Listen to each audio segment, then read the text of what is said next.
Dansk Eksportdag er eksportområdets største konference for Danmarks små og mellemstore virksomheder. I år var Billund vært for konferencen.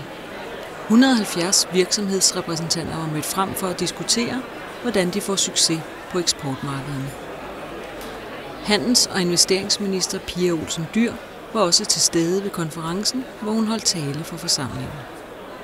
Mit budskab til virksomhederne, det er, at vi er nødt til at eksportere til lande længere væk end Tyskland, Sverige, Norge og Storbritannien. Hvis vi ikke gør det, så kan vi sådan set ikke lykkes med at beholde den velstand, vi har i Danmark. Så vi ikke kunne have hospitaler eller folkeskole eller så videre. Vi vil ikke være så rige, fordi væksten foregår altså uden for Europa.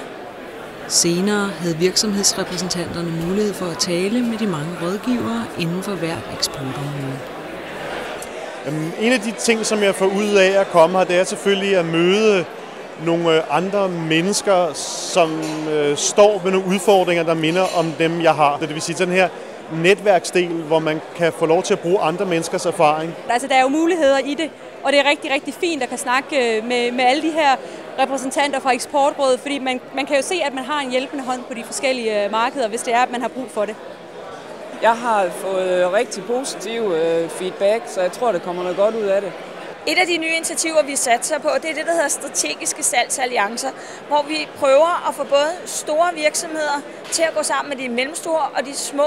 Det, der er svært, det er, kan man gennemskue det alene. Hvis man nu er 10 eller 15 sammen, så vil man kunne byde på et større udbud i den sektor.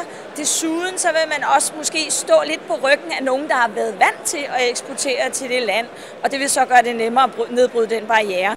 Men det vigtige er, at I små og mellemstore virksomheder vinder markedsandele og også tager ud på eventyr. For så bliver det jer, der bliver de danske flagskibe.